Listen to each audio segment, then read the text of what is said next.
د داسې شرم نه مو خدای وساته د زرګونو ډالرو په مصرف کې د کرکټ بورډ بېغوري دا چې کرکټ بورډ د آیرلینډ او افغانستان په سیریز کې کومې کارنامې کړي کوم شرم یې افغانانو ته پرېښود دا هر څه راسره په همدغه ویډیو کې وګورئ او قضاوت وکړئ خو دوستانو ویډیو راسره تر پایه وګورئ ګرانو مینوالو السلام علیکم د آیرلینډ او افغانستان په نننۍ کرکټ نړیواله لوبه کې به زرګونه ډالر مصرف شوي وي او هم به مصرف کیږي خو دا مصارف په هیڅ غور سره نه کیږي او یا به هم قصدي پاملرنه نه کیږي ځکه د نن لوبه د بیلابیلو تخنیکي او نشارتي ستونزو څخه ډکه وه نن د دواړو لوبډلو ترمنځ لومړۍ شل اوریزه لوبه د افغان لوبډلې په کوربتوب د هند په ګریټر نویډا کرکټ میدان کې ترسره شو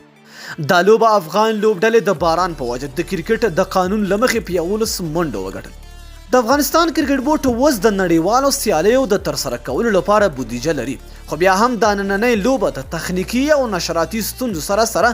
نشر شو دوستانو ګورو د نن په لوبه کې لوی نیمګړتیاوې لومړی ګریټر نویډا کرکټ میدان د تماشچیانو لپاره د ټي وي لوی سکرین یعنی پلازما لري خو بیا هم د دریم لوبسار د آوټ لپاره د زرغون او سور ګروپونو څخه استفاده کوله دوهم د لوبې پر مهال د میدان شاټونه ویکټې جالبې صحنې او نور ټولې صحنې باید پر سکرین باندې د تکرار په شکل ښکاره شي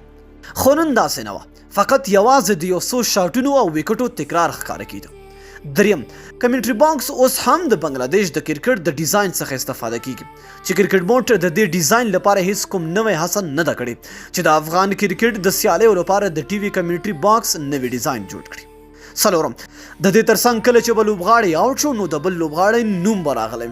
لکه اصغر چې آوټ شو نو په آوټ کې د کریم جنت نوم راغلی چې باید اصغر نوم راغلی وي پنځم په یو څو شاټونو کې کمرمین په خاص ډول تخنیکاران دومره غلط روان وو چې شاټ به یوې خواته وهل شوی دوی به پر سکرین بل طرف ښکاره کوي یا به بال ښکته شوی و دوی به کیمره لا لوړه نیولې وه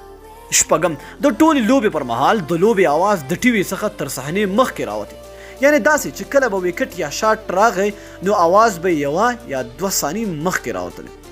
که دا غلطي په ملي ټلویزیون پورې اړه درلوده نو باید د ټلویزیون مسؤلینو عاجل سمه کړې وي ځکه د ټولې لوبې خوند یې له منځه وړی اووم د دې سره په څنګ کې د ټولې لوبې پر مهال کمرې ریږدېدلې او ډېر لږ به کمره سمه وه چې داسې غلطي او د کمرې ریږدېدل په طبیعي لحاظ دماغ او سترګو ته ډېر زیان رسوي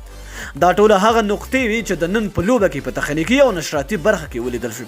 خو وګورو چې کرکټ بورډ له دې وروسته د دې زرګونو ډالر مصرفه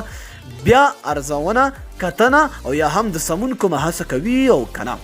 په ټوله کې د دې نړیوالې لوبې کیفیت ډېر کم او خراب و تر ټولو بده دا ده چې دا لوبه نړیواله ده یعنی د نړۍ په هر ځای کې خلک ویني او لیدلی شي خو دا بې کیفیتي تر ټولو بده دلته ده چې د دې لوبې کتونکي او څارونکي کرکټران لوبغاړي او نړیوال چینلونه هم دي نو دوستانو ستاسو څه نظر لري چې کرکټ بورډ مسؤلین دومره معاشونو سره هم داسې یو بې مسؤلیته کار کوي لاندې په کمنټ کې خپل نظر موږ سره شریک کړئ تر بیا بلې ویډیو د الله په امان په دعاګانو کې مې حتما یاد ساتئ